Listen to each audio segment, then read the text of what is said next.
Tá? Pastor Alonso Gonçalves é pastor, né? Professor, pesquisador, escritor, inclusive já vi alguns exemplares ali dos livros, né? Depois o pastor deve falar alguma coisa a respeito.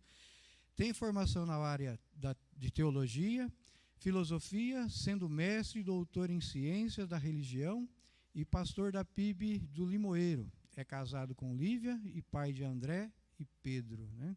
Que bom. Que Deus possa estar abençoando, né, e se sinta bem em nosso meio. Vamos orar para abençoar a vida do pastor aí, pedindo a Deus. Santo Deus e amado Pai, nós queremos, Senhor, colocar diante do Senhor a vida do pastor Alonso, ó Deus, nesse momento, ao qual vai ministrar sobre as nossas vidas, ó Pai. Que a Tua graça, a Tua misericórdia seja sobre a vida dele, Pai. Que o Senhor possa abençoá-lo, abençoar a sua família, Senhor, grandemente, e dar a ele, Pai, todo o suporte necessário para continuar servindo ao Senhor da melhor maneira possível. Que os nossos corações estejam abertos, ó Pai, ao entendimento da Tua palavra, das Tuas coisas, ó Pai. Nos abençoe neste dia, nos ajude, ó Deus, a continuar a trilhar um caminho de fé, de esperança, de amor na Tua presença, Pai. Em nome de Jesus que nós oramos, amém, Senhor. Pastor, Deus abençoe, fique à vontade, viu? Bom dia, irmãos. É prazer conhecer aqui a igreja, tá bem?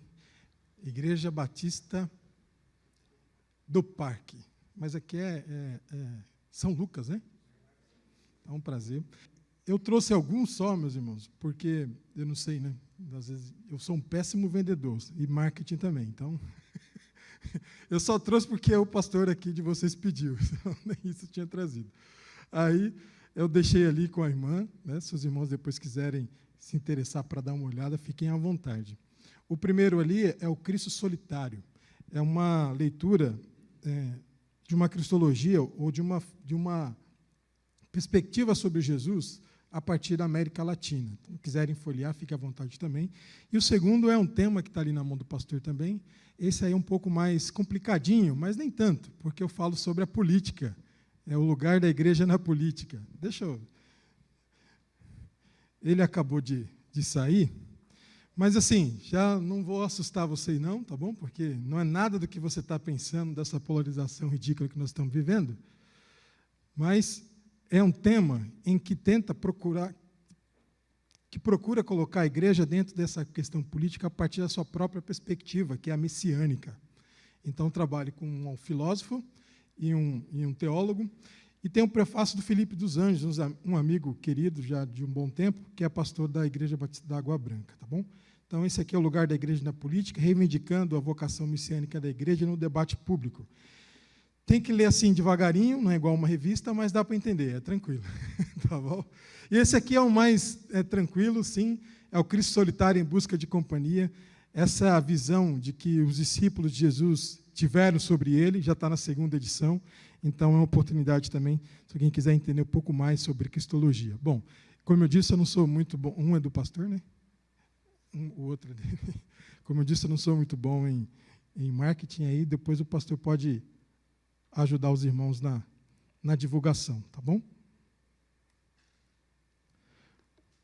Bom, eu sou o Alonso,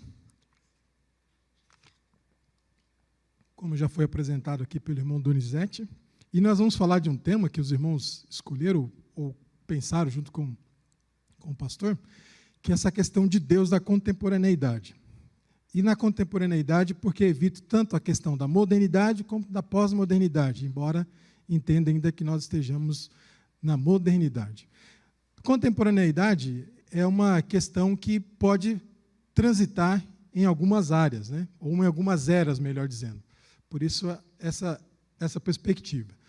E aí eu já adianto para os irmãos que é um tema, assim, desafiador, eu diria, né? Desafiador porque ele trabalha com uma visão que nós temos de Deus, uma percepção que nós temos de Deus, essa percepção passa por uma leitura bíblica, teológica, cultural, mas também as questões que afetam, as mudanças que afetam a percepção que as pessoas têm sobre Deus. E aí, a maneira como as pessoas veem Deus. Então, eu vou fazer uma primeira leitura com os irmãos, depois eu sei que nós vamos ter um tempo de conversa, de bate-papo, e aí algumas coisas que ficaram assim, mais ou menos soltas, os irmãos podem voltar no segundo momento. E adianto que, nesse primeiro momento, é uma questão histórica. Como que nós vemos essa figura ou a imagem de Deus na nossa questão cultural? Então, assim, vou pedir para você fazer uma pausa bem sincera, tá bom? Não vou tratar de texto bíblico, tudo bem? No primeiro momento. Não vou tratar de texto bíblico, não vou colocar a visão da Bíblia sobre Deus e tal, Deus de Israel, Deus de Jesus. Não, no primeiro momento foi pedido para a gente mexer essa questão cultural, né? Como que afeta a maneira de ver Deus. Então, para fazer esse exercício com os irmãos, eu vou colocar da seguinte forma. Está aí uma que nós chamamos de matriz religiosa brasileira. O que é isso? De onde é que nós viemos? Como é que nós pensamos religiosamente? Qual é a maneira que nós entendemos a religião? E quando eu falo religião, não estou falando de todas elas que envolvem a matriz religiosa brasileira. E aí envolve evangélicos, católicos, espíritas e todos os outros que a gente tem conhecimento no nosso cotidiano. Você deve conhecer quem pertence a uma outra igreja, outra religião e assim por diante. Bom, essa questão da matriz já foi pesquisada. Inclusive, ele faleceu recentemente, que é o Bittencourt Filho. Ele escreveu um livro e ele popularizou essa expressão matriz religiosa brasileira. Ah, tá. Ah, aqui é para mim, para vocês eu tenho que passar de novo. Ah, entendi. Muito obrigado. Ah, tá bom. Não, agora eu entendi. Tá? Ele está fatiadinho, né? Legal. Então, essa expressão, matriz religiosa brasileira, foi popularizada com ele, e ele pesquisou o seguinte: o que forma o pensamento religioso do brasileiro? Quais são as bases desse pensamento? Como é que ele entende essa relação que ele tem com o sagrado, com o divino, com Deus? Como é que funciona isso? E aí nós vamos entrar no que ele chama de imaginário religioso brasileiro. Agora eu entendi, viu? E esse imaginário religioso brasileiro, ele passa por algumas questões, ou por algumas perspectivas históricas. A primeira delas é a seguinte: é o catolicismo ibérico. Por que catolicismo ibérico? Quando nós fomos colonizados por países como Portugal, mas depois tiveram Holanda, né? Rio de Janeiro, França, enfim. O catolicismo ibérico, aquele catolicismo feito em Portugal e na Espanha, é totalmente diferente do catolicismo feito na França ou na Alemanha.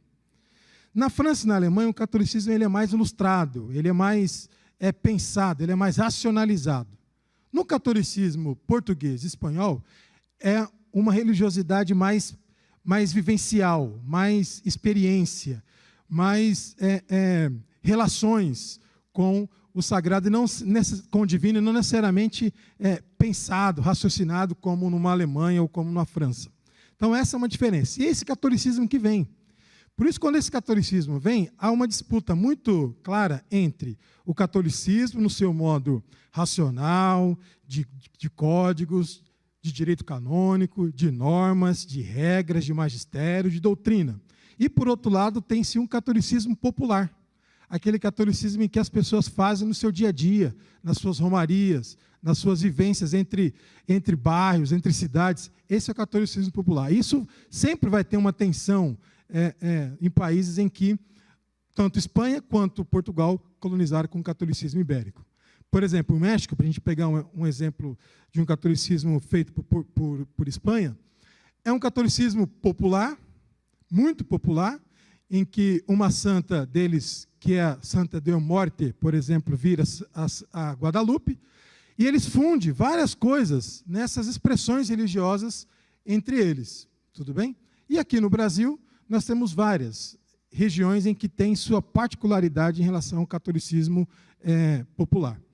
Goiás mesmo tem uma romaria bem conhecida, em que eles se vestem, andam de cavalo, se vestem com uma roupa, agora não vou saber o nome específico que eles chamam, aquele vestuário deles, é uma, Minas é outro, Bahia é outro, e assim por diante. Então, esse catolicismo popular forma o imaginário que as pessoas entendem de Deus? Sim, com certeza. Depois a gente vai ver isso na prática. Forma. Outra influência que nós temos, agora eu peguei o jeito, é a indígena. Também, por mais que nós achamos que a cultura ou a tradição indígena não tenha nenhuma influência na nossa maneira de vivenciar as coisas, de perceber as coisas, ela está muito presente porque o Brasil teve uma miscigenação, ou seja, misturou várias pessoas, né? E isso misturou eu não gosto de usar essa expressão, mas vocês vão entender, raças, né? Essa mistura que houve entre portugueses, né, e indígenas.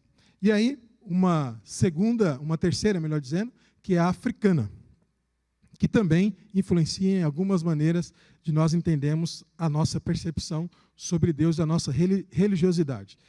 E não muito assim visível, mas também mais agora, que é o espiritismo europeu, principalmente na sua versão de Allan Kardec, também influencia essa percepção.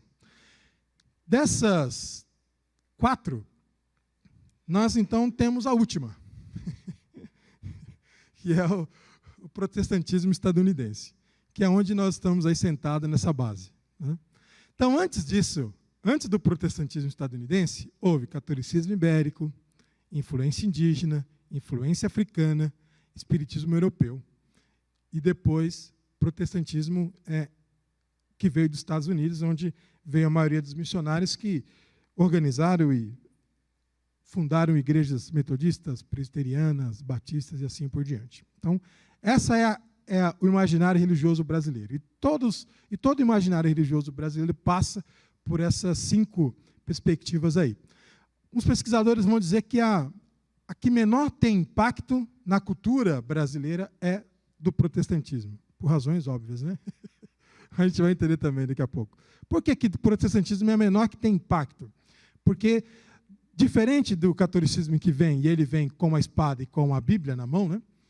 E da indígena que já estava aqui, e da africana que veio em relação à escravidão, e o espiritismo mais ilustrado de quem saiu do Brasil para estudar fora do país, principalmente na França, e trouxe um espiritismo mais ilustrado, o protestantismo ele chega e ele tem uma questão muito séria que é do sectarismo, ou seja, dividir mesmo a questão das pessoas, né? Dividir a percepção das pessoas em relação a Deus.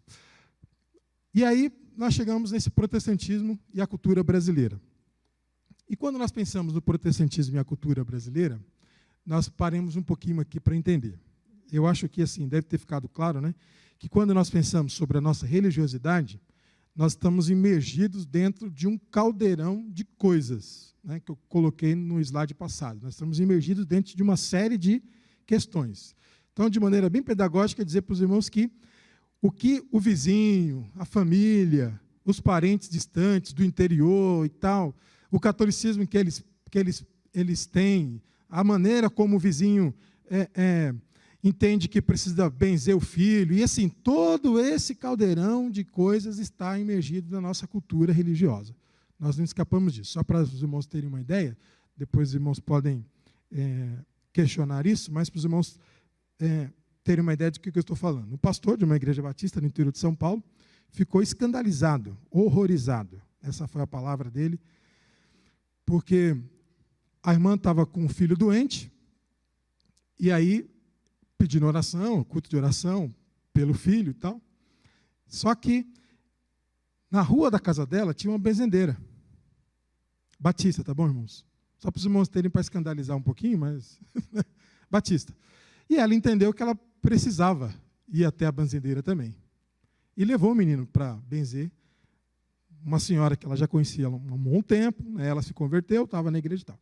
Quando esse assunto foi trazido para o pastor, nossa, ele ficou assim, extremamente chocado, ele ficou desnorteado, essa é a palavra, ele não conseguia entender. E ele compartilhou isso numa roda de outros colegas. Aí eu falei assim para ele, pois é, o que aconteceu na sua comunidade, infelizmente, não é comum. Né? Infelizmente, não é comum. Ou seja, isso acontece em alguns lugares no interior do país com maior frequência. Tá bom? Com maior frequência. Só que como ele não entende, ou ele não entendia, né, eu espero que ele tenha seguido pelo menos uma ideia de entender melhor a matriz religiosa brasileira e como que o religioso brasileiro pensa em relação a algumas coisas, se ele tivesse essa percepção, ele trataria o caso de uma maneira diferente. Mas ele foi daquele jeito, né? Na base da pancada. Vem, não pode, porque isso e tal. E eu falei assim, não. Resultado, ela saiu da igreja, claro, né? Porque não foi também levada a situação de uma maneira muito, muito legal. Só para os irmãos entenderem isso, a gente vai colocar isso de uma maneira assim, bem mais clara aqui. Olha só, quando o protestantismo chega no Brasil, infelizmente, o país ele tinha uma questão religiosa em que qualquer outra igreja ou denominação ou religião que não fosse a católica poderia estar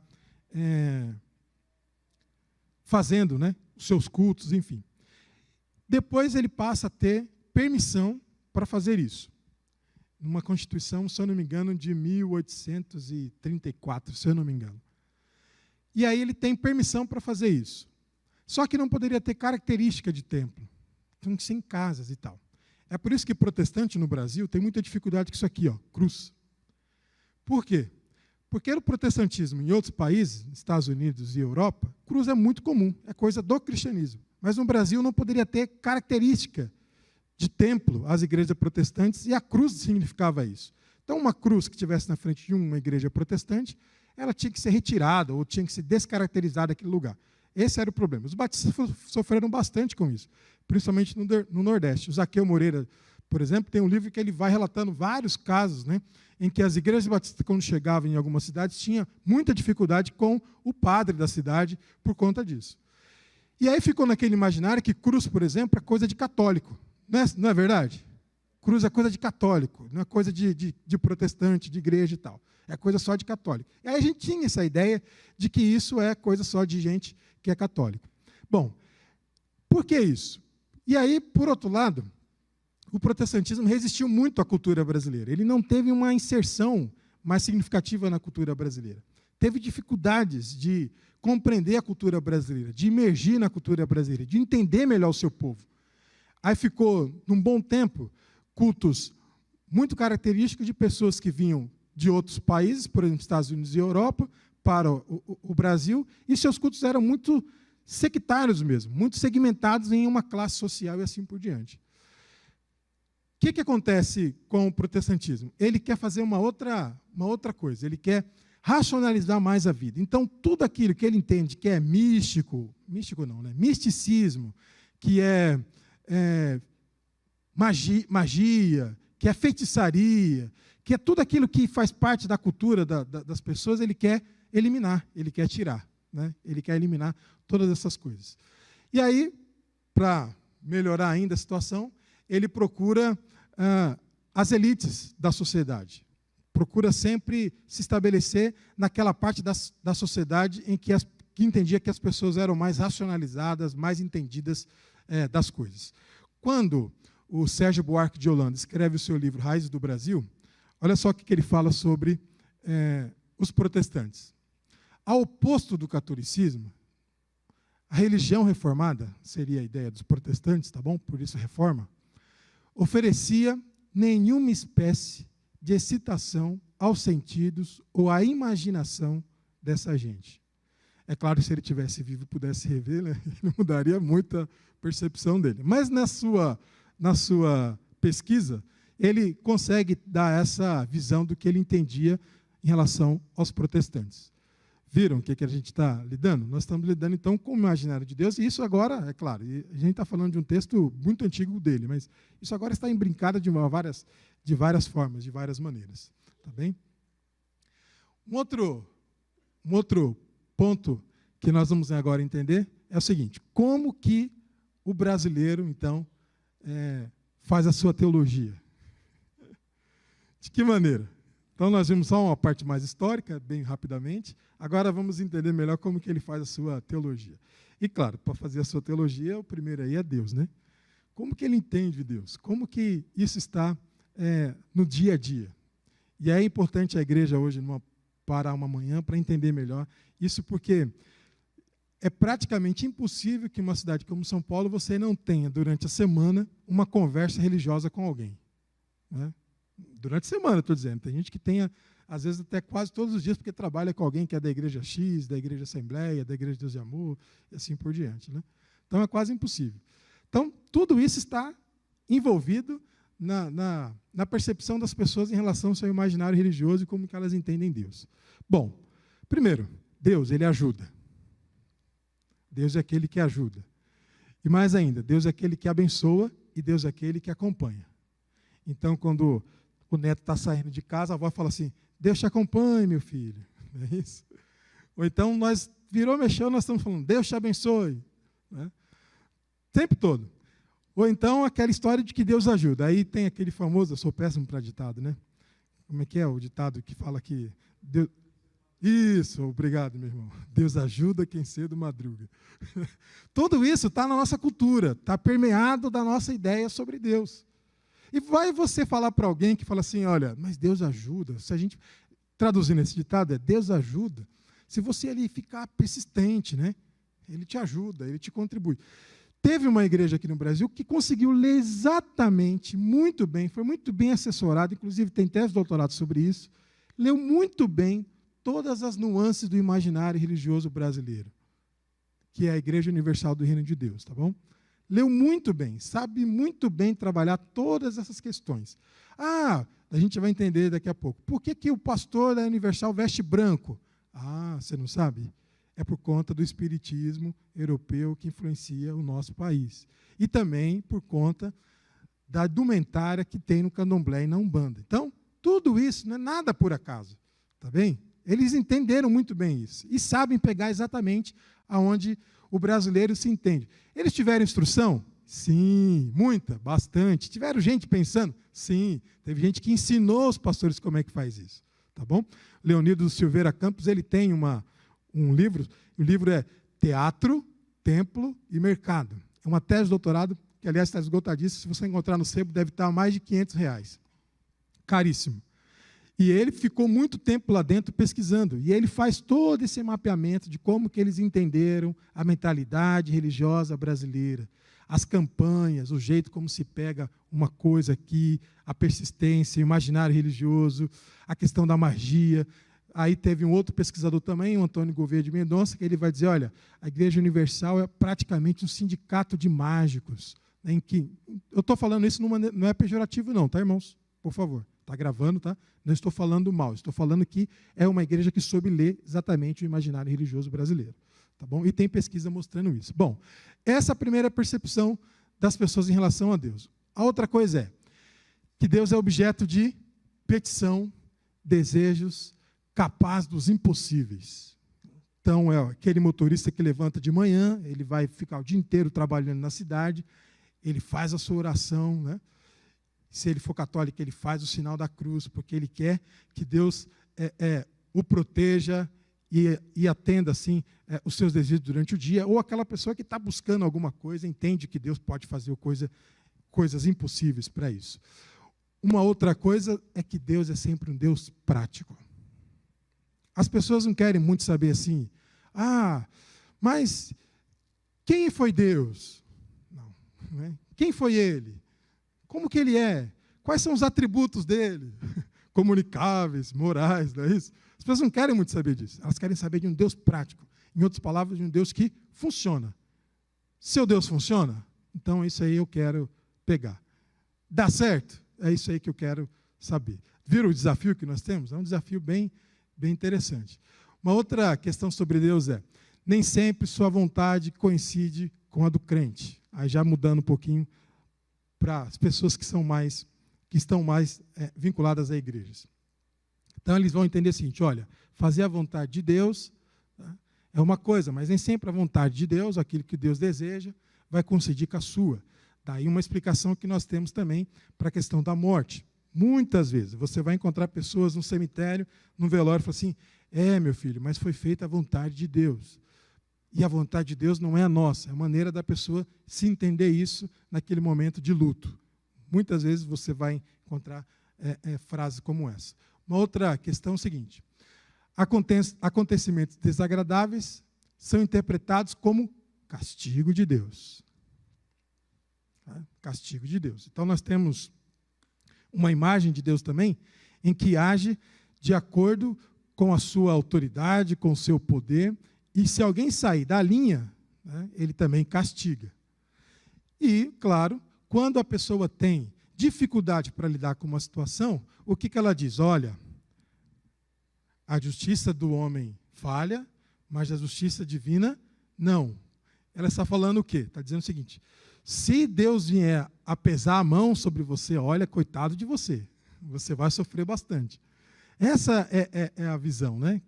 Quando alguém vai entrevistar uma pessoa que acabou de perder um filho, um marido, numa situação de crime, por exemplo, por arma de fogo, aí vai entrevistar a pessoa e ela fala assim, mas eu confio na justiça divina, porque essa não falha. Em outras palavras, ela está dizendo o seguinte, a minha vingança vai ser favorecida, vai ser feita por esse Deus que eu confio, não pela justiça divina, não pela justiça dos homens. Essa é a visão que as pessoas têm em relação a essa situação de acontecimentos, que eu chamo de desagradáveis, mas de tragédias também, que pode ser castigo divino. Os irmãos lembram também aquele avião que caiu, não vou lembrar, da Air France, saindo do Rio de Janeiro, indo para Paris, ele caiu e ficou ali perto de Fernando de Noronha e tal. E aí teve uma pessoa que foi ser entrevistada, num daqueles programas assim, bem popular mesmo, né? E aí ela foi justificar, mas eu cheguei próximo para entrar no avião, olha só, cheguei próximo para entrar no avião, mas eu fui impedido porque o tempo do embarque já tinha acabado e o avião já estava partindo. Bom, primeiro que ele é um responsável, né? Porque uma viagem internacional você tem que estar no mínimo 2 horas antes de estar lá, não é isso? Doméstico, 1 hora. Mas, fato. Aí, ela falou assim, mas a que você atribui isso? Foi Deus. Olha só o que ele falou num programa de televisão. Foi Deus que me impediu de entrar no avião, porque se eu tivesse entrado, estaria com todos eles aí do fundo do mar. Perceberam a lógica? Ou seja, então Deus trabalha só para ele, mas mata mais de 280 pessoas num voo. Viram? Isso em televisão, falando em televisão. Então, só para entender a lógica de como que Deus... Então, Deus olhou para você, né, especificamente, olha, você não vai entrar nesse avião, mas eu vou matar 280 porque eu não quero que você morra, né? Mais ou menos assim. Então, essa é a ideia que as pessoas têm, muitas delas têm, sobre a maneira prática de como Deus age, né, e faz. Uma outra questão, ele perdoa e cura, mas depende dos deveres e obrigações para com ele. É aí que está a chave. Tá vendo? Olha, se você não fizer isso, Deus não vai te ajudar. Olha, se você não trouxer isso, Deus não vai te ajudar. Ele perdoa, ele cura, mas, aí sempre tem um mas, né? Mas depende da sua fé, entendeu? Depende da sua fé. E isso eu estou falando, irmãos, não só em relação a uma igreja ou outra.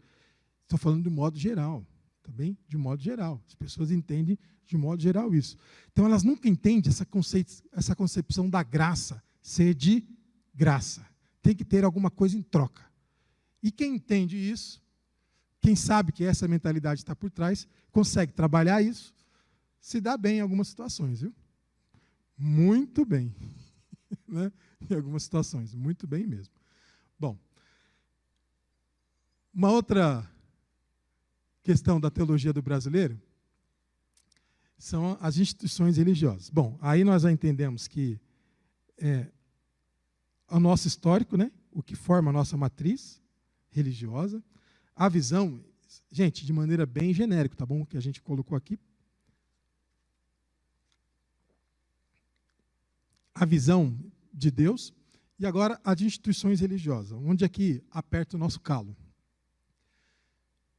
Que é o seguinte, instituições religiosas tendem a formalizar, né, assim como está esse papelzinho aqui, formalizar o que elas entendem sobre Deus, sobre a igreja, sobre o mundo, sobre a vida, sobre a morte. Então, elas tendem a deixar isso bem formalizado para que as pessoas possam entender.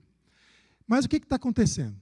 Acontece um desapego em relação às instituições religiosas. O que é instituições religiosas? Igreja Batista do Parque é uma instituição religiosa. Primeira Igreja Batista do Limoeiro é uma instituição religiosa. E as pessoas tendem a ter um desapego em relação a isso mais frequente. E a tendência do trânsito religioso é muito maior. O que é isso? Uma pessoa pode estar numa igreja X, numa quarta-feira, numa igreja Y, numa sexta-feira, numa igreja A, no sábado, e na igreja B, a dele mesmo, no domingo. Né? Uma vez o Leonildo, dando uma palestra, Edivaldo, ele falou assim, que ele conheceu, entrevistando, né, para o livro dele, ele conheceu uma pessoa que tinha a semana inteirinha ocupada, de segunda a domingo.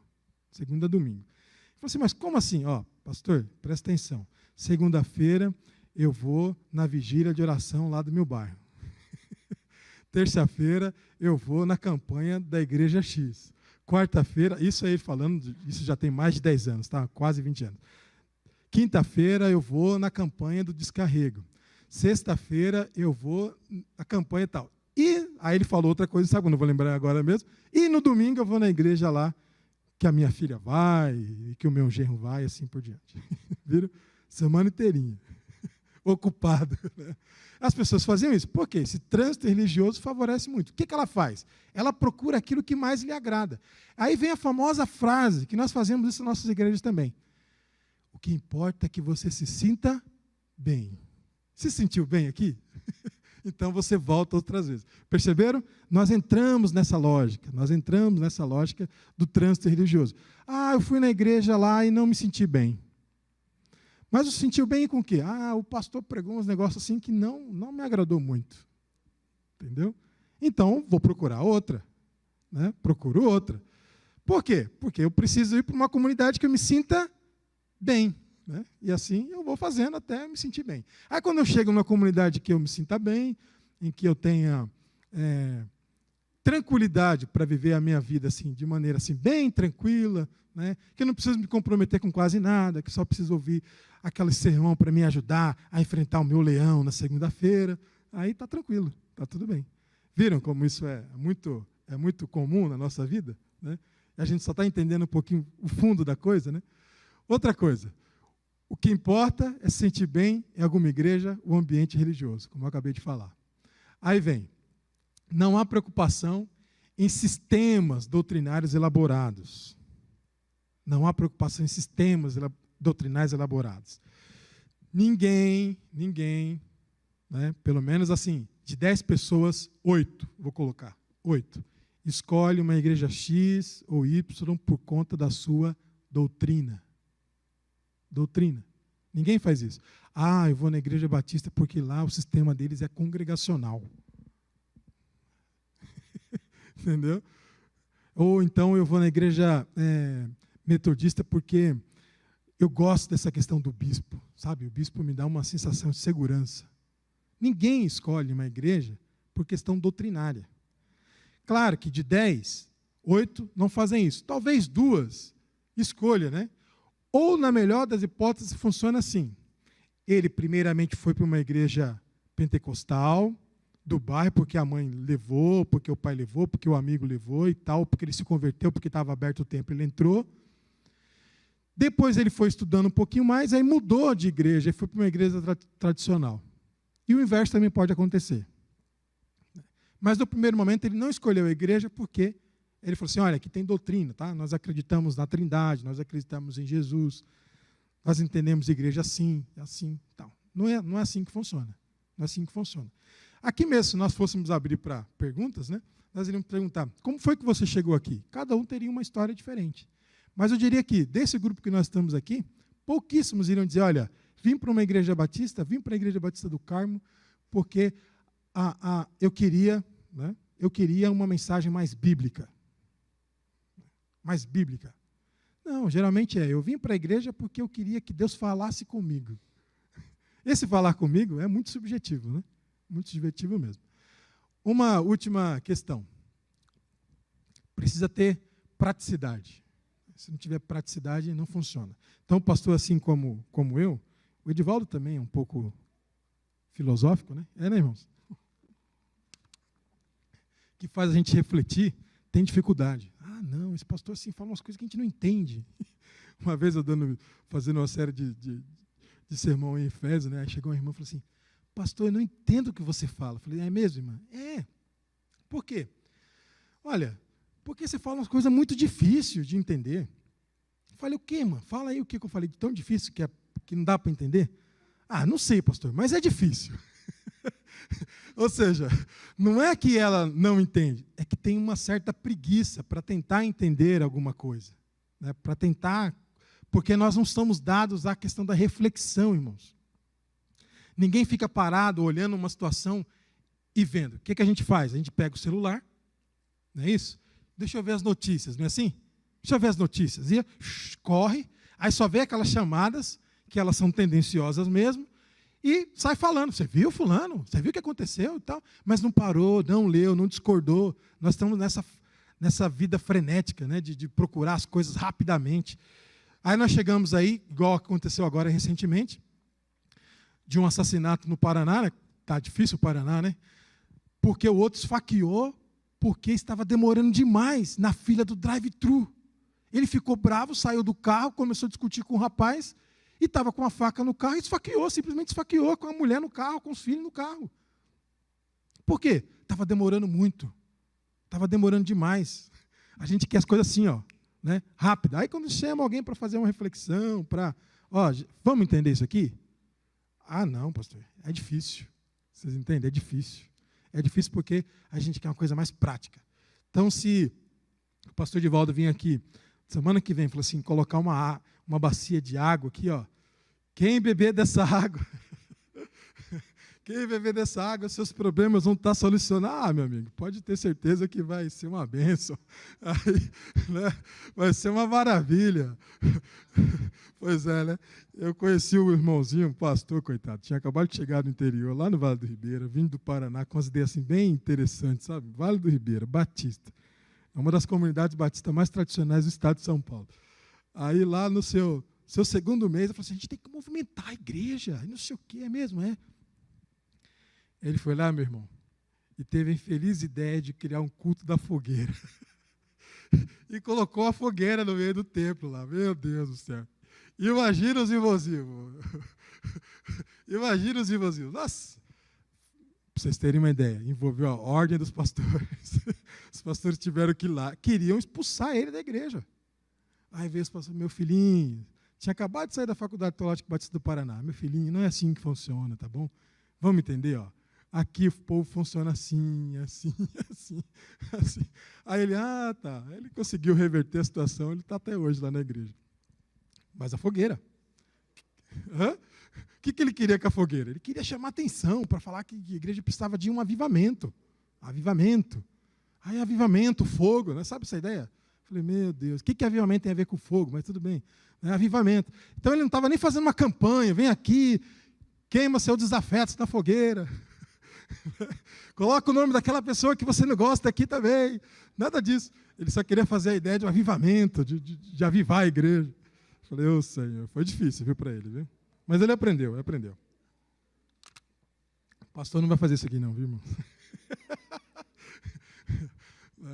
Bom, essa é a ideia que nós temos. Agora, o que a igreja tem com isso? E aí? O que a igreja tem a ver com isso? Né? Como que a igreja se dá com isso? Como que a igreja lida com isso? Essa visão desse povo. Aí a primeira coisa é que esse povo gosta muito da figura do bispo. Né? Lembra do catolicismo ibérico, lá atrás. Isso, irmãos, eles funcionam como uma espécie de DNA religioso do povo brasileiro. Tá? É uma coisa que vem passando, né? Não é uma coisa que muda assim. Então, gosta dessa questão do bispo. Se gosta da questão do bispo, o pastor, ele é uma espécie de mediador do povo diante de Deus. Então, é muito comum também, alguém está doente, aí vai o diácono, a diaconisa visitar, mas a irmãzinha pergunta, mas e o pastor? Ele não vem? Eu queria que o pastor orasse por mim, entendeu? Porque o pastor ainda tem essa visão. No interior, isso é muito mais forte, muito mesmo, né? Ai do pastor se ele não vai visitar alguém que está doente, por exemplo, não vai orar pela pessoa, né? Fica bem difícil. Não, mas vai o irmão aí. Não, tem que ser o pastor. Porque o pastor media isso, faz essa mediação entre o povo e Deus ainda. Ele exerce uma espécie de sacerdócio entre o povo e Deus. Uma outra coisa é que é o apego aos objetos, tornando sagrados esses objetos. Então, se chega-se na casa de alguém, tem lá a Bíblia aberta no Salmo 91, isso aí. Para quê? Aí você pergunta, por que sua Bíblia está aberta no Salmo 91? É para dar proteção, meu filho, né? Para proteger a casa, né? E sim, né? Ainda bem que tem algumas que estão abertas no Salmo 91. Agora tem crente que tem a Bíblia lá, que está há um bom tempo lá, né? Pegando poeira, mas... Verdade, né, irmão? Pegando poeirinha. Mas tem essa questão dos objetos, de apego aos objetos, de fazer com que isso seja também prático na vida delas. E aí, uma outra questão é que pecado nessas igrejas, na maioria das igrejas, é sexual. Esse é o mais grave. Pode fofocar à vontade, falar da vida do pastor, dos outros, não tem problema nenhum. Mas se tiver algum problema aí, a parte sexual aí a gente tenta resolver, tá bom? Essa é a maioria das ideias que nós temos com isso. Bom, então, vou fazer uma pausa aqui. Quanto tempo eu tenho ainda, irmão? Porque eu vou mudar de rumo rapidamente. Tenho mais uns 20 minutos? 25? Ótimo. Então, rapidinho aqui. Vou mudar de maneira assim, bem drástica que a gente está colocando, tá bom? Para a gente ver o tamanho do problema que nós enfrentamos. Então, a primeira parte, uma questão histórica, de mentalidade, de imaginário, de como que as pessoas percebem as coisas. De como que elas entendem isso. Relacionamento com Deus, passa por que tipo de situações e tal. Agora, outra parte, que é um pouco mais complicada, são as características do nosso tempo. Aí que a coisa... Como é que a gente vai fazer isso aqui engrenar? Como é que a gente vai fazer isso aqui se entender? Primeiro ponto é o seguinte, é que o nosso tempo é marcado pela mídia. E isso impactou as relações das pessoas, fatalmente. Isso não tem como voltar mais. Não tem como. Mídia é algo assim extremamente viciante. Não tem como. Celular, tablet, computador, televisão, internet, não tem como mais. Isso já está aí, não tem como voltar. E aí, claro que na mídia também tem a questão religiosa, isso está muito pujante, né? Está muito frequente isso. Por outro lado, nós temos a cultura da imagem. Olha só, então, veja bem como que isso favorece, né? Uma vez estava na PIB de Curitiba, e aí eu perguntei para um dos pastores que a gente estava conversando, e perguntei assim para ele, não sei quem aqui conhece a PIB de Curitiba, mas se não conhece, se tiver oportunidade de ir, vale muito a pena, depois do templo é feito, né? E aí na PIB de Curitiba tem uns vitrais, bonitos, lindos mesmo, maravilhosos. Vitrais. Esses vitrais, se você entra no templo, ele começa daqui, do seu lado esquerdo, vai passando, vai para o seu lado direito. É a história de Jesus. Então começa com o nascimento, com os milagres, e tal, e vai passando, com a ceia. Todos os vitrais eles vão contando uma história. Aí eu falei assim, qual que é dos vitrais aí? Perguntei para o colega que estava comigo. Então, o pastor fez uma encomenda que custou uma fortuna para a igreja, e esses vitrais vieram da Itália. Da Itália. E por quê? Porque o pastor sabe muito bem como é que funciona a questão das imagens. Então, as pessoas entram na igreja, já está de cara com esses vitrais, ela já entra numa atmosfera já religiosa mesmo, né? E por que é tão alto?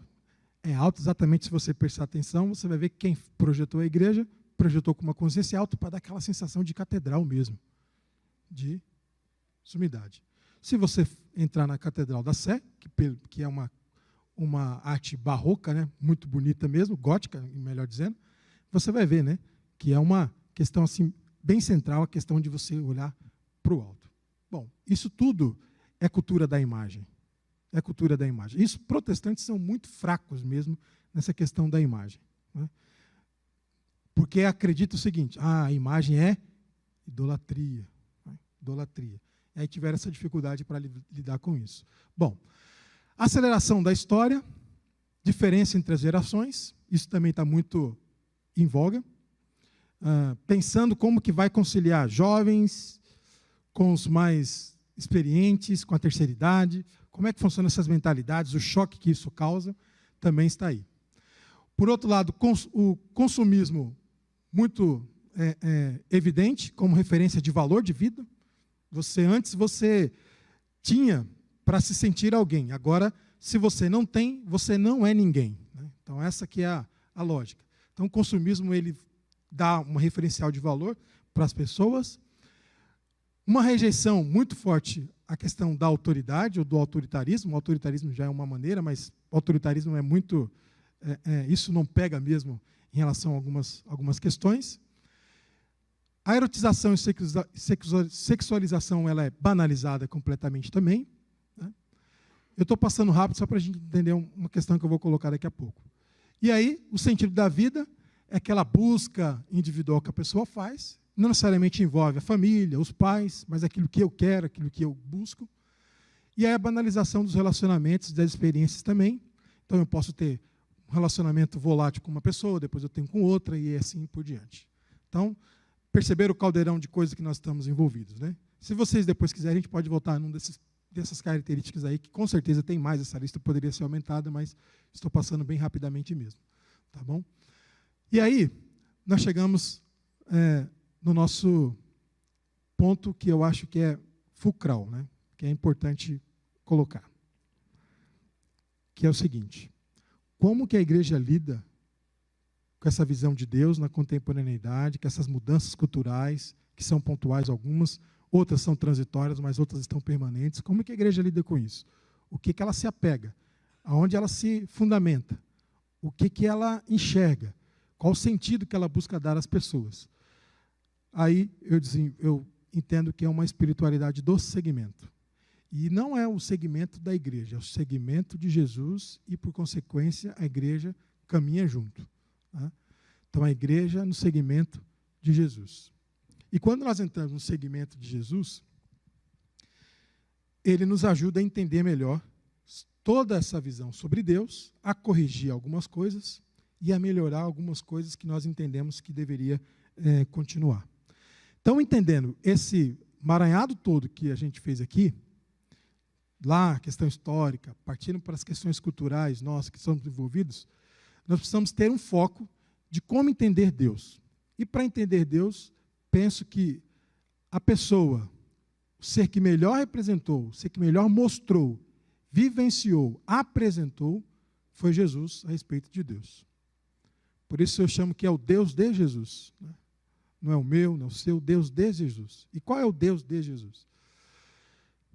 E aí, nessa questão de pensar um pouco sobre Deus e a visão que Jesus tinha de Deus e como que ele apresentou isso nos evangelhos, nós vemos o seguinte, que essa relação ela envolve uma relação ética responsável pelo contexto social. Se uma igreja tem um segmento de Jesus e ela entende Deus a partir de Jesus, ela desenvolve uma ética responsável no seu contexto social, pelo seu contexto social também. De entender melhor isso. E mesmo que isso custe algumas coisas, e custa bem, né? Custa pessoas, custa recursos, e custa. Uma outra coisa que é a igreja no segmento de Jesus, ela procura ser a sinalização da graça de Deus. E sinalizar a graça de Deus é uma questão assim muito, mas muito importante na nossa cultura, no nosso tempo, nessa banalização toda que nós estamos vivendo em termos de relacionamentos, de questões. Sinalizar a graça de Deus é mostrar que Deus não é esse bicho-papão que as pessoas pintam, esse castigador que as pessoas têm ideia de que ele seja, né? Outra coisa, tornar realidade nela mesma a presença amorosa de Deus por meio do cuidado fraterno. E o cuidado fraterno, ele é a chave dos relacionamentos que são duradouros, que são saudáveis. É o cuidado fraterno. Comunidades de fé que se entende como aquela em que olha para o outro nas suas necessidades e o outro também enxerga a outra pessoa nas suas necessidades emocionais, físicas, espirituais, é uma comunidade fraterna. Isso vai contar muito, penso eu, não só, mas por conta de algumas leituras, vai contar muito daqui a alguns anos. Porque as pessoas vão estar saturadas de mídia, saturadas da coisa muito rápida, tá bom? Elas vão estar muito mergulhadas em si mesmas e vão procurar comunidades que dê a elas sentido de vida. Tem um filósofo francês chamado Michel Maffesoli, que ele tem um livro agora, não tem nem 6 anos direito. Ele vai dizer que nós vamos entrar numa era das tribos. O que é isso? Assim como os indígenas vivem nas suas tribos e eles têm toda uma questão comum entre eles, as pessoas tendem a ir também para grupos em que elas se identifiquem umas com as outras e tornem aquelas relações sentido de vida para elas. Está vendo um filósofo francês pensando num negócio desse. Aí tem a igreja. Se a igreja não entender um negócio desse, se ela não entendeu como é que funciona isso, ela de novo fica para trás. Ainda mais eu estou falando igreja, nós, tá bem? Né? Igreja Batista, enfim, nós ficamos para trás de novo numa relação como essa. Uma outra questão é alimentar a fé de um mundo melhor por meio da esperança. E isso faz uma diferença muito grande para as pessoas também. Alimentar a fé que o mundo pode ser melhor por meio de uma esperança. E como nós precisamos de esperança, né? Precisamos bastante disso. E aí, é uma igreja que faz uma leitura de seu contexto com o coração aberto. Eu gostaria depois, quem vai mediar aqui a conversa, que nós pudéssemos depois detalhar um pouco mais essas características. E o que significa coração aberto, irmãos? Por mais que o fundamentalismo religioso ele tenha a sua aderência, as pessoas querem mais a questão das regras, porque elas estão vendo que está todo mundo bagunçado. Olha só, veja bem como que a cultura que nós estamos imersos e a relação que as pessoas têm com a divindade ou com Deus faz com que elas busquem uma coisa ou outra. Então, nós temos hoje uma migração muito acentuada para grupos mais enrijecidos, fechados, fundamentalistas na sua maneira de viver, com as suas regras bem definidas, porque as pessoas falam, está tudo muito à toa, está tudo muito banalizado, que a gente precisa ter um regramento. E, por outro lado, nós temos uma igreja em que está com o coração aberto para entender a cultura que está aí, dialogar com isso, mas, ao mesmo tempo, colocar questões assim sérias a partir do segmento de Jesus. Então, esse é o desafio maior que nós temos enfrentando hoje. Então, a igreja que conseguir entender isso, a partir do segmento de Jesus, e fazer uma leitura da sua realidade, do seu contexto, com o coração aberto, e com o coração aberto significa o quê? Trabalhar questões que são assim sensíveis mesmo para o nosso contexto, para entender algumas coisas. Não de antemão já, igual que eu falei agora há pouco, né? Ler uma coisa, isso aí eu não concordo. Não, vamos lá, devagar. O que está dizendo? O que está se propondo? É isso, não é? De maneira assim mais reflexiva mesmo. Tá bom? Então, seria isso. E aí alguém, se quiser ter algumas referências que eu ajudei, é interessante. Isso aqui ilumina também? Ilumina, né? Não ilumina não. Ilumina, né? Bom, tem essas referências. Eu acho que esse primeiro livro está publicado ainda, né? E tem esse do Amorese, que ele vai fazer uma leitura bem legal mesmo dessa questão da modernidade, que ele chama Icabode, né? Aquela expressão aí acabou, né? E aí, é isso. E aí, para entender o contexto, é um texto mais acadêmico, que é o da Magali Cunha, que é a ideia da explosão gospel, como que a igreja pegou a cultura do marketing, uma cultura gospel, entrou na igreja de uma maneira muito forte, dessa ideia de fazer as coisas, da questão prática, né? Ela vai estudar um pouco sobre isso. Tá bom? Obrigado, viu, pelo tempo, terem ouvido aqui. Quero agradecer mesmo a oportunidade, o convite feito. Bom, espero que tenha sido um tempo de reflexão para a gente aqui, de pensar. Muito obrigado, viu?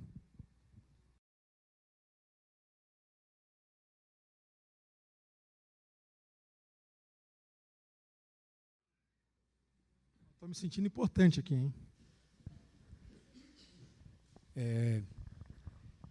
Agora, pastor, nós vamos fazer aí um momento aí de algumas perguntas, né, onde a gente considera que vai agregar a tudo aquilo que foi falado.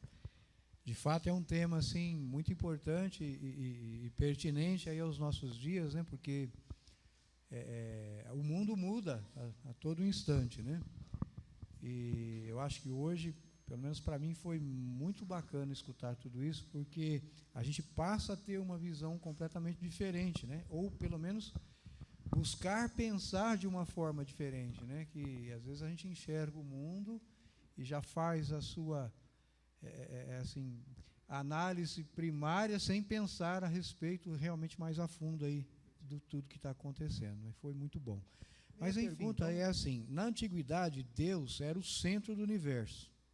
O que foi que levou o homem a tirar, entre aspas, né, Deus do centro do universo para colocar outros deuses em seu lugar? Pergunta boa, hein? Daria outra palestra. Primeiro ponto é... Bom, vamos ver se eu entendi deuses depois, né?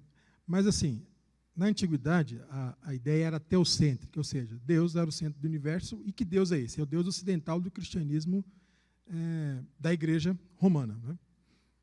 Então, no Ocidente, Deus faz essa função. Lembrando aqui que a palavra Deus, né, ela é uma palavra do europeu, né? Ela não é nem uma palavra que convencionou, está nas nossas Bíblias, mas ela não é nenhuma palavra de origem hebraica, nem grega, no sentido moderno, que seria theos. Né? Bom, a mudança se dá no pensamento mesmo, porque a igreja vinha com a sua visão de cultura, de ciência, de uma série de coisas que a igreja tinha, que ela aprendia isso em termos de conhecimento, e que isso teve um momento que ela não conseguiu mais segurar. Então, a modernidade é essa inauguração. E quem contribui, não é um fator preponderante, mas é um dos fatores preponderantes, se aqui a gente for seguir um filósofo chamado Hegel, é a reforma protestante. Porque a reforma protestante, o que ela faz? Ela tira da autoridade papal, olha só, ela tira da autoridade papal a autoridade que ele tem para dizer o que as pessoas devem ou não fazer e coloca no indivíduo. Quando tem essa mudança, isso é um choque assim, extraordinário. Percebem? Choque muito forte. É por isso que o Foucault vai dizer que, na reforma protestante, a ideia de subjetividade surge com a leitura da Bíblia. Então, essa mudança houve bastante. Eu só vou pegar na primeira questão. E aí, essa mudança da autoridade da igreja para a pessoa, para o indivíduo, quando faz isso, né, você já tem um problema sério em relação ao teocentrismo, tá bom? Então isso cai. Tá? E aí depois vem os outros protestantes, que seriam mais radicais, que vão puxar mais ainda essa corda, né, vai esticar mais ainda essa corda, de maneira assim bem forte na Inglaterra. Bom, agora, os outros deuses, se eu ver se eu entendi direito, se ele sai de uma visão que Deus é o centro, né, depois para os outros deuses. Os outros deuses seriam o quê? Seria uma questão de outras religiões? Se for isso, também a modernidade favoreceu. Porque só temos essa pluralidade de denominações, de igrejas e tal, por conta da modernidade. A modernidade favoreceu. Quando alguém diz, olha, eu entendi isso aqui da Bíblia, e o outro diz, não, mas eu não entendi isso. Pronto, ali você já tem diferentes percepções. Aí cada um vai para o seu canto, dizendo que entendeu de um jeito. Isso aí a reforma também favoreceu. Mas o Lutero foi avisado, mas ele quis mesmo assim. Ele falou assim, mas eu prefiro que as pessoas decidam do que cada um. O Erasmo falou assim, Lutero, é o seguinte, isso aí não vai dar certo. Porque, assim, a igreja já tem um histórico de tradição, um magistério que diz o que a gente tem que pensar, tem que fazer. Se você colocar isso na mão das pessoas, não vai dar certo. Aí ele vai falar, né, dizem que ele vai dizer o seguinte, mas o Espírito Santo vai ajudar as pessoas a entenderem melhor a Bíblia. Eu falei, pois é, o Espírito Santo está fazendo isso aí. Ó. Cada um entendendo de um jeito diferente. Então, os outros deuses, não sei se seria isso, mas se for isso, o irmão pode me corrigir aqui. Satisfatório. A segunda pergunta é assim, quais as consequências quando a igreja deixa de ser cristocêntrica, trazendo para si valores liberais? Tá, mas o que seriam valores liberais? Esse é um ponto. O que seriam os valores liberais? Hoje, talvez, no nosso contexto, né, de repente, o que se pega aí é a questão do homossexualismo, tem um monte de coisas aí que, de repente, a gente poderia trazer para a liberalidade, né? Ou seja, que isso não tem muita importância ou coisa do tipo. Né? Então, repete de novo a pergunta, irmão. Quais as consequências quando a igreja deixa de ser cristocêntrica, trazendo para si valores liberais? Primeiro, eu acho que a igreja brasileira, e aí eu estou falando bem genericamente, a igreja brasileira ela não é cristocêntrica, tá bom? Ela é outra coisa. Ela não tem Cristo. Aliás, a igreja brasileira já deixou Jesus no retrovisor faz tempo. Está seguindo outro caminho. Então, para ser uma igreja cristocêntrica, ou seja, tornar Cristo centro da comunidade, aquelas práticas que eu coloquei no último slide, eles fazem sentido. É o segmento de Jesus. E no segmento de Jesus, eu vou repetir para ser bem pedagógico, no segmento de Jesus, a realidade é diferente. Porque Jesus, no primeiro momento, ele não age com intolerância para com o outro. Ele não tem dificuldades para acolher quem a sociedade marginalizava. Ele caminha com prostitutas e desvalidos. Ele toca em que a religião dizia que ele não podia tocar quando era um doente. Então, o segmento de Jesus, a igreja que entende, que faz o segmento de Jesus, é uma outra realidade. Por outro lado, essa expressão liberalismo, as pessoas não entendem mais, melhor, elas nunca entenderam, né, o que seria o liberalismo. Quando se fala liberalismo, está pensando em ideia teológica. Mas, assim, o liberalismo em si, ele surge numa questão datada no século XIX, na Europa, com filósofos e teólogos que pensaram assim. Se a modernidade está avançando tudo, está abrangendo tudo aquilo que nós pensamos, como a igreja, como o cristianismo vai sobreviver? Foi essa a pergunta que eles fizeram, está vendo? Como que a expressão não condiz com regra. Aliás, uma vez eu estava ouvindo um pastor, eu estava na plateia, e ele falando mal do liberalismo teológico. Aí eu perguntei para ele assim, quem foi que cunhou essa expressão, pastor? Aí ele, não, eu estou seguindo aqui porque eu vi isso na internet e aí eu estou passando. Eu falei, tá, mas quem cunhou essa expressão? De onde que ela veio? Ele não sabia. E por que liberalismo? Então, assim, o liberalismo ele surge no século XIX para dizer o seguinte, olha, a ciência está tomando conta de tudo. Está dizendo tudo que a gente precisa estar sabendo. A ciência, século XIX. A igreja vai sobreviver? O cristianismo europeu vai sobreviver a isso? Aí o que foi o liberalismo? O liberalismo foi o seguinte, foi tornar a mensagem da igreja mais crível, mais factível, mais próxima desse contexto de ciência. Então, se não fosse essa mudança, se não fosse esse tomada de caminho, o cristianismo na Europa já tinha sucumbido há muito tempo. Aí a gente pega uma expressão, liberalismo e tal, mas eu vou contar outro lado da história. Tá? Liberalismo e tal é isso, mas não é. O primeiro momento foi essa ideia. O segundo momento foi o seguinte, é que como o liberalismo ele entra na academia, nas escolas de teologia, na igreja e tal, faz com que as pessoas passem a questionar mais algumas coisas, principalmente a questão da Bíblia. É aí que pegou. Tá bom? O que, por exemplo? Foi mesmo Moisés que escreveu o Pentateuco? Foi uma das questões. Aí ela vai eles e tal. Mas aí falou assim, mas você pode fazer esse questionamento? Ela falou assim, posso, por quê? Porque quando a Reforma Protestante me colocou na minha mão a Bíblia, ela disse, vai lá e entenda. Para me entender, eu estou pesquisando, estou lendo. Aí foi onde teve o conflito entre Europa e Estados Unidos. Tá bom? Então, eu diria o seguinte, para mudar a pergunta, segunda parte, se essas questões entrando no liberalismo e está entrando na igreja, eu diria assim, a igreja está preparada ou está se preparando para enfrentar questões do nosso mundo contemporâneo que são inescapáveis?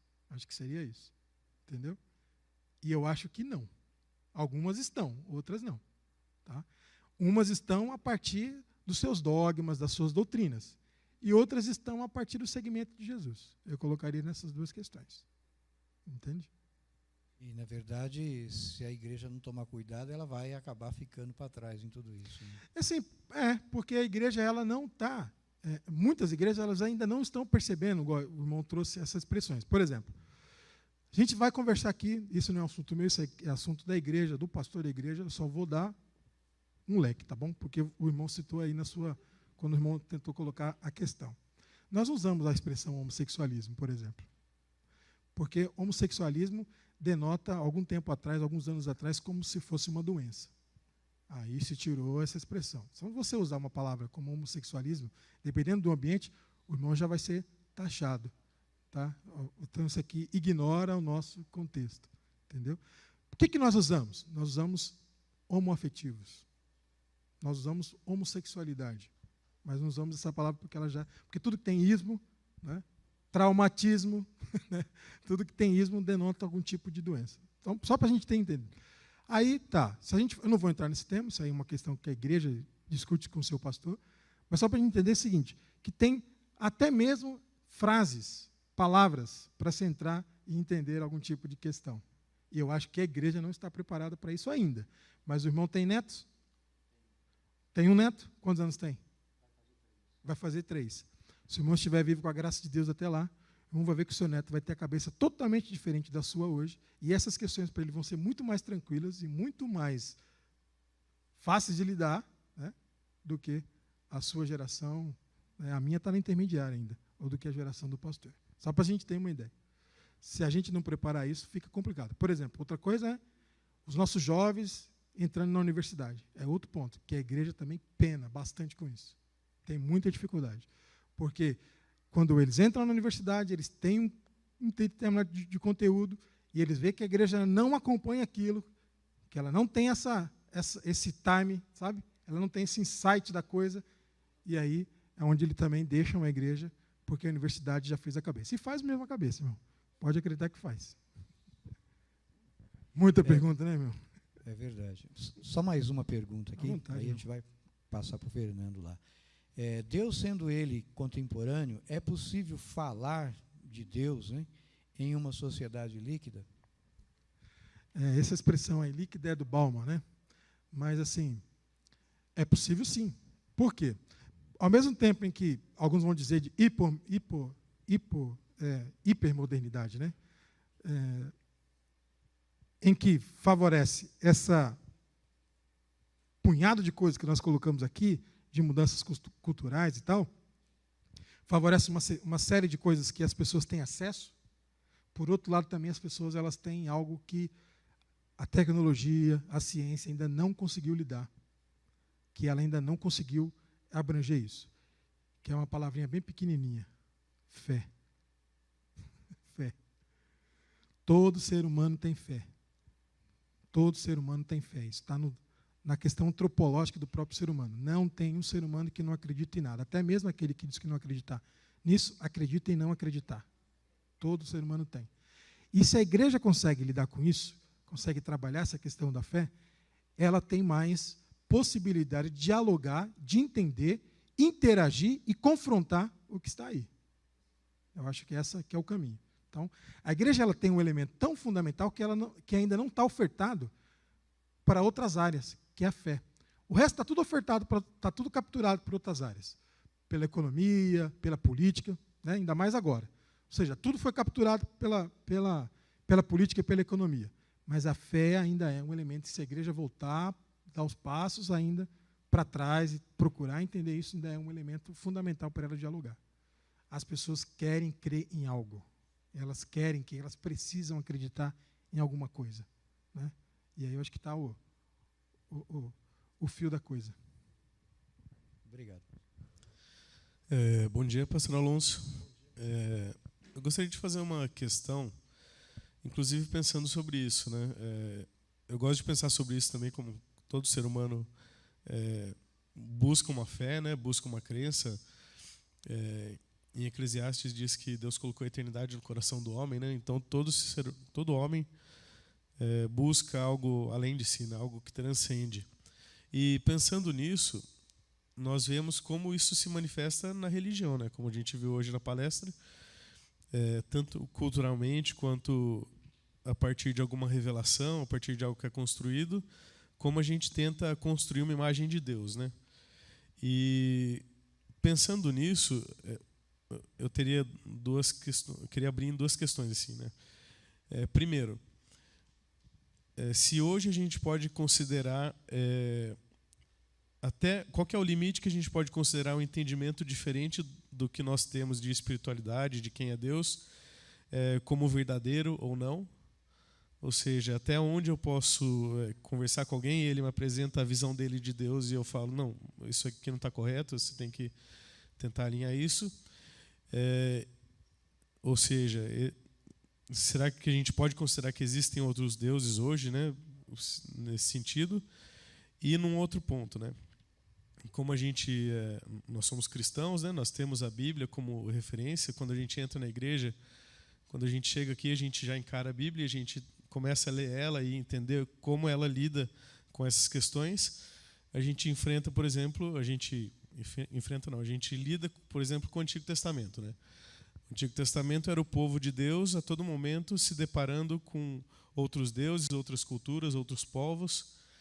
E eu entendo que muitas igrejas leem de uma forma errada, uma forma equivocada, o Antigo Testamento para lidar hoje com outras crenças, com outras definições de quem é Deus. Mas, ao mesmo tempo, a gente tem no Novo Testamento, como o pastor bem disse, o segmento de Cristo, né, que ele traz essa relação com Deus da maneira correta. E a minha dúvida é a seguinte: hoje a gente pode dizer que existem outros deuses, né? E qual seria o limite do que é um Deus verdadeiro, o que é o Deus falso? Como a gente pode lidar com isso, olhando a Bíblia mesmo como um todo, né? Como Deus foi nos ensinando de como lidar com esse Deus, né? Perfeito. Bom, existem outros deuses e eles concorrem, né, com o Deus de Jesus. Eu diria que esses outros deuses eles estão na cultura, nas relações, na questão econômica, enfim, eles estão aí. Não estou pensando necessariamente em divindades, no sentido antigo da palavra, né? Estou pensando na questão que as pessoas desenvolvem. Por exemplo, tem gente que adora um carro. Tem gente que adora um carro. Tem gente que adora uma Ferrari. Então, aquilo ali já não é mais um carro. Isso ali é uma divindade, né? Tem gente que adora a sua conta bancária, né? Enfim, nós temos outros deuses que concorrem com isso. Qual é o sentido respondendo a sua questão, qual é o sentido que as pessoas precisam ter no seu relacionamento com Deus? E aí, quando você falou sobre conversar com essas pessoas assim, falar assim, não é verdadeiro e tal. Porque essa questão de verdadeiro, de verdade ou de não verdade, de mentira e tal, ela é muito fluida na nossa cultura, né? Então, hoje o indivíduo é que faz a sua verdade. Tem isso. Então, você não convence ele, não, sua verdade não é a minha. Logo você está errado, eu estou certo. Ele fala assim, não, você fica com a sua verdade, que eu fico com a minha. E seguimos assim, né? Esse é o primeiro ponto. O segundo é o seguinte, a caminhada de Jesus faz sentido para você? Como projeto de vida, projeto de ser humano, relacionamento com a sua família, relacionamento com seus amigos, maneira de você viver as coisas, prioridades que você tem na vida, faz sentido? Se não fizer sentido, amém, meu querido, vá em paz. Mas se fizer sentido, seguimos juntos. Essa que é a questão. E Jesus, ele foi bem enfático nisso aí também. Por exemplo, um homem rico chega para ele, né, erradamente colocado como jovem rico, chega para ele e fala assim, olha, o que eu faço aí para ter a vida eterna? Né? O que você faz aí? Olha, desde a minha mocidade aí eu faço tudo já. Eu tenho a minha vida, já guardo os mandamentos, tá? É isso, tudo isso eu faço.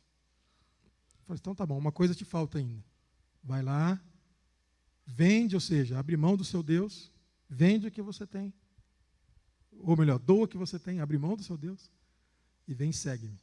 Aí ele vira as costas e vai embora, né? Ou seja, não é para mim isso. Isso não é para mim. Então, se prefiro não seguir Jesus. E Jesus tem outras experiências dele, né? Eu estou pensando com a igreja sobre essa questão do seguimento de Jesus, sobre seguir Jesus na missão do reino de Deus. A primeira fase que eu falei com a igreja foi como que os discípulos não entenderam Jesus, como que eles não conseguiram compreender Jesus naquilo que ele queria, só foi entender depois. E hoje eu vou falar sobre essa questão da radicalidade, da exclusividade do segmento.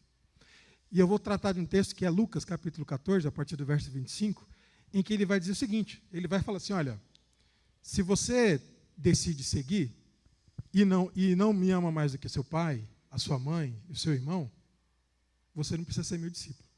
Cara, isso é de uma radicalidade. Aí ele conta duas parábolas bem tranquilinhas. Você vai construir uma casa começando ela do telhado? Isso é humor, ele está rindo. Está dando risada.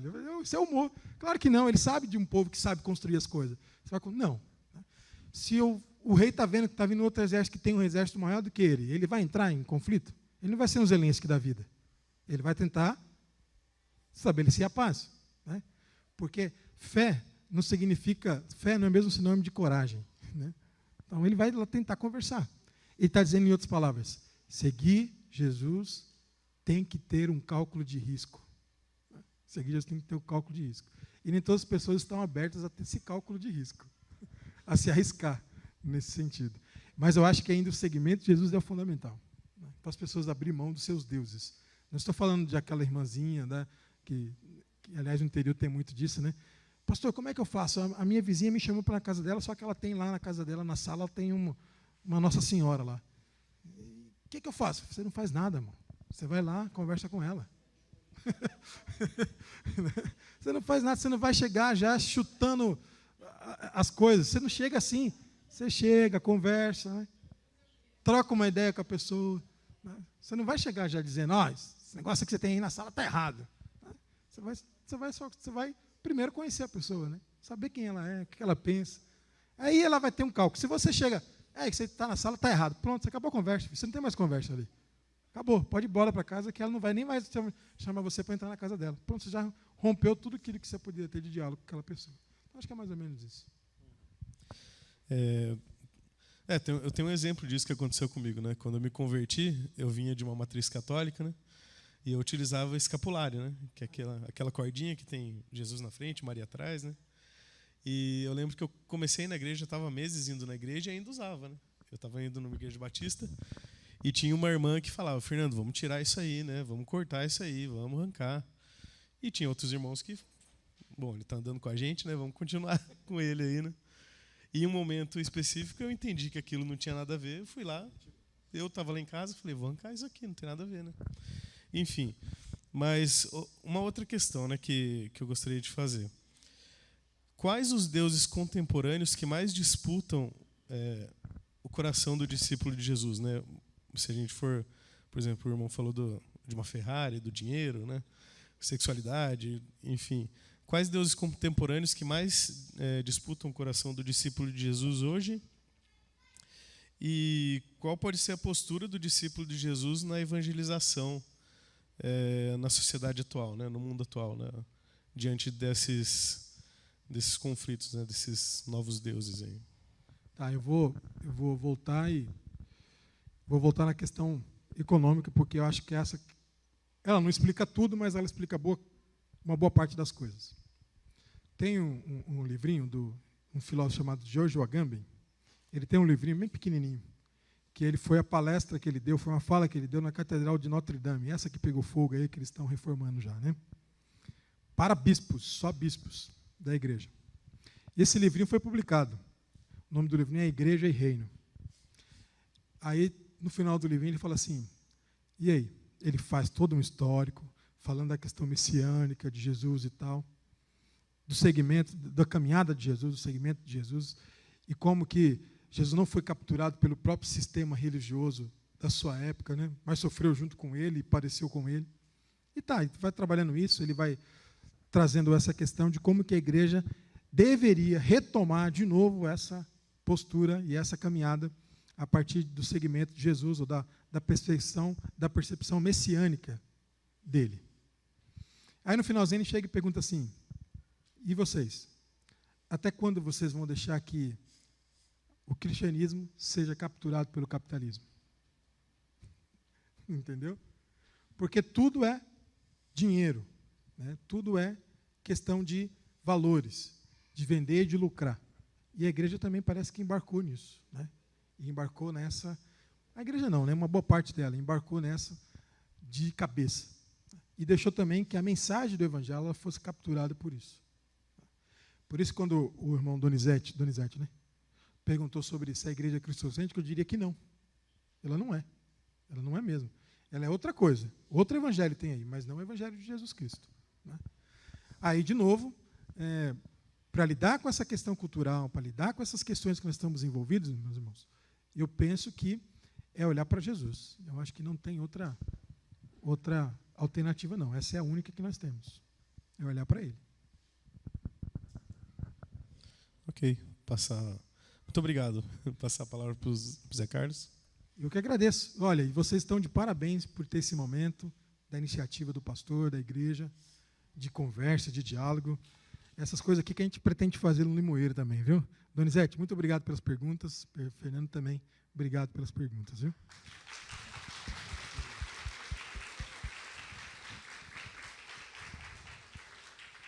Pastor Alonso, a gente que agradece, né, pela sua disponibilidade de poder estar aqui com a gente nessa manhã, tratando de um tema tão importante como esse. Eu creio que foi de uma abrangência muito grande para nós aqui, né, porque a gente vai, a partir de segundo semestre, começar a estudar o Novo Testamento, né, e a gente vai pegar um ano aí em todos os livros, então está abrindo um leque muito bom para a gente, né.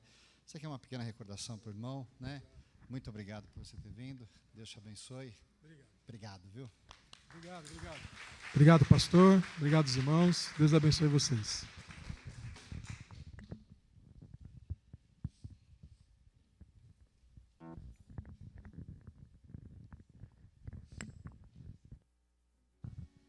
A igreja pode se colocar de pé.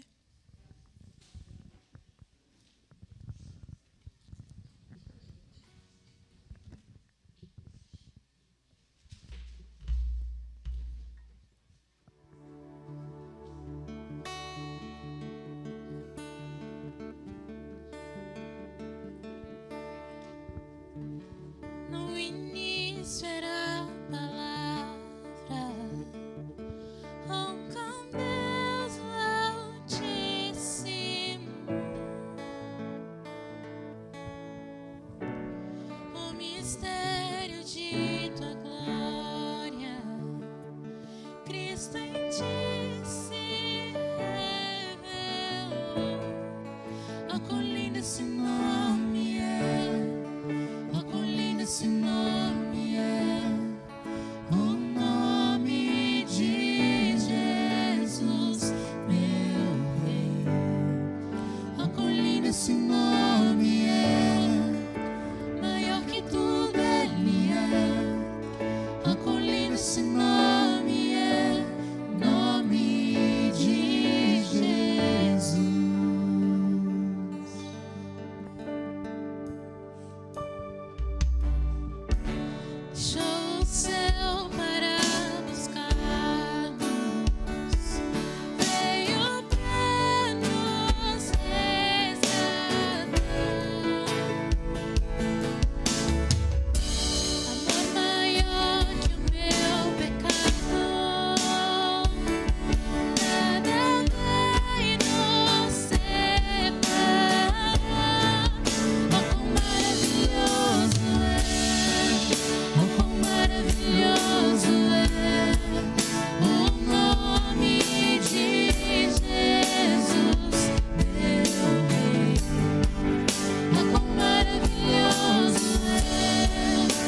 Nós estamos encerrando, mas eu quero lembrar, você pode adquirir o Cristo Solitário, R$ 25,00, e o Lugar da Igreja na Política.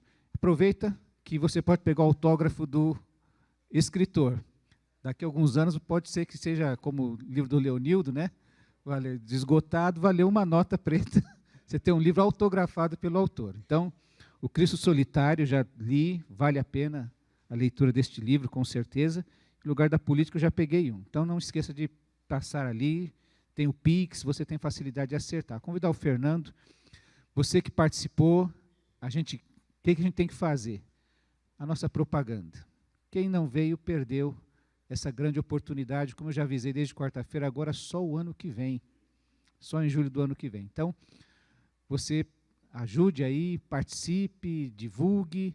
Semana que vem estará conosco o pastor José Ayrton, falando sobre o período intertestamentário. Vamos orar, encerrando o nosso momento. Senhor Deus, te agradecemos, Pai, por esse dia, por essa manhã que o Senhor nos concedeu.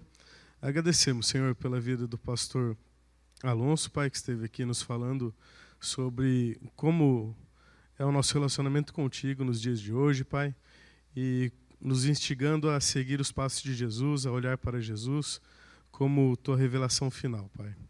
Nós clamamos, Pai, por esse restante de domingo, pedimos que o Senhor continue conosco, nos guiando, nos direcionando, nos conduzindo em tua santa paz, Pai.